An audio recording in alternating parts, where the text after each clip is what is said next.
Firstly, a very good morning to all. Welcome student to your online class of subject EVS class 5th. As you already know, in the previous classes we have done up to the page number 13 and now in this class we will discuss the question answers of page number 13. Next question is, where are other such national parks in India? And the answer is, some of the national parks in India are as follows: Kanha national park Madhya Pradesh, Kaziranga national park Assam, Gir national park Gujarat, Nagarhole national park Mysore, Palamu national park Jharkhand. Collect information on these and write a report.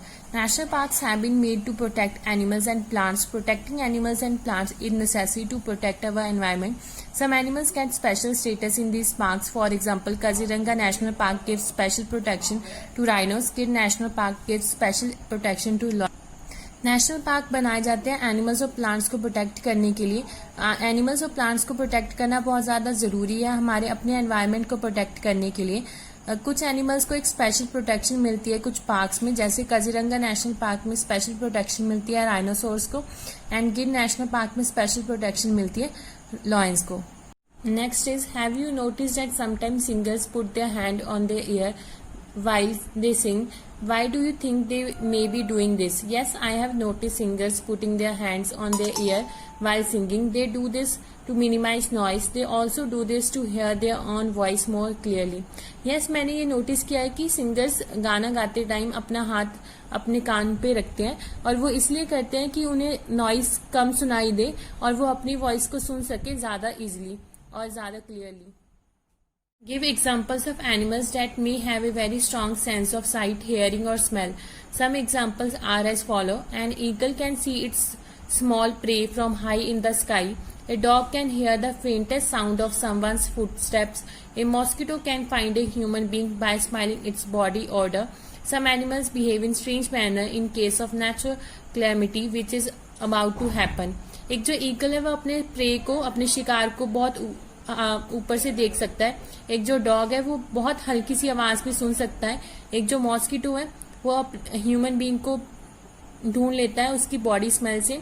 और कुछ animals है वो strange behave करते हैं जब कोई natural disaster आता है. So let's move to the second chapter of your book, that is a snake charmer story. I am Aryanath. I can do something special which I am sure none of you can do. Do you know what? I can play the bean. You must be surprised. Yes, I can make snakes dance by playing the bean. I have learned this art from my family members. We people are known as Kalvelia. My grandfather, Roshan Nathji, was famous amongst our people. He could easily catch many poisonous snakes. He tells me many stories about his past. Come listen to this story in his own words. मैं हूँ आर्यनाथ. तुम्हें जानकर हैरानी होगी कि मैं ऐसा कुछ कर सकता हूँ जो तुम में से शायद ही कोई कर सकता हो. जानते हो क्या? मैं बीन बजा सकता हूँ. हो गए ना हैरान? हाँ, मैं सांपों को अपनी बीन की धुन पे नचा सकता हूँ. यह कला मैंने अपने लोगों से सीखी है. हमारे लोगों को कालवेलिया कहते हैं. मेरे दादा रोशन नाथ जी हमारी जाति में बहुत मशहूर थे. वे बहुत आसानी से खतरनाक और जहरीले सांपों को पकड़ लेते थे. वे मुझे कई बार अपने बीते दिनों के किस्से अभी भी सुनाते हैं. आओ तुम भी सुनो उनकी कहानी उन्हीं की जुबानी. दादाजी remembers from the time of my grandfather and great-grandfather we have always been separate. Snakes have been an important part of our life. We used to move from village to village carrying our snakes in bamboo baskets. Whenever we stopped in a village, a crowd would gather around us. We would then take out our snakes from our baskets. यादें दादाजी की. मेरे दादा परदादा सभी सपेरे थे. हमारी जिंदगी सांपों से ही जुड़ी रही. कंधे पर लकड़ी जैसी पिटारी लटकाए हम एक गांव से दूसरे गांव घूमते. हम जहां भी जाते हमें देखकर लोगों की भीड़ इकट्ठी हो जाती. फिर हम पिटारी में रखी बांस की टोकरी में से निकालते अपने प्यारे सांप. Even after the show, people would stay on. They knew that in our tin box there were many types of medicines for them. We made these medicines from plants collected from the forest. I had learnt all this from my grandfather. I felt nice that I could help people with my medicines, ever if doctors and hospitals were far off. In return, people would give us some money or food grains. In this way, we could manage our life. सांपों का नाच देखने के बाद भी लोग वहीं रुक जाते थे। उन्हें पता होता है कि हमारे टिन के डिब्बे में उनके लिए मेडिसिन्स होती हैं। ये सभी जड़ी बूटियां हम जंगल से इकट्ठी करते हैं। मैंने भी ये सब अपने दादाजी से सीखा है।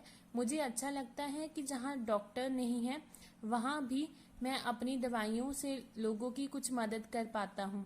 दवाइयों के बदले लोग हमें कभी अनाज दे देते हैं, कभी पैसे। बस इसी तरह हमारा गुजारा हो जाता है। Sometimes I was called to places where someone had been bitten by a snake. From the marks of the bite, I tried to find out which snake had bitten the person.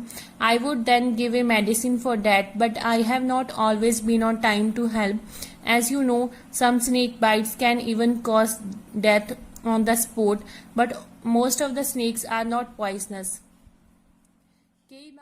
कई बार मुझे ऐसे घरों में भी बुलाया जाता है जहां किसी को सांप ने काटा हो। तब मैं सांप के डंक के निशान से यह जानने की कोशिश करता हूं कि किस सांप ने काटा है। उसे मैं सांप के काटने की दवा देता हूं, पर मैं हमेशा समय पर नहीं पहुंच पाया। जानते हो ना, कुछ सांप ऐसे भी होते हैं जिनके काटने के तुरंत बाद ही लोगों की मृत्यु हो जाती है, पर ज्यादातर सांप जहरीले नहीं होते।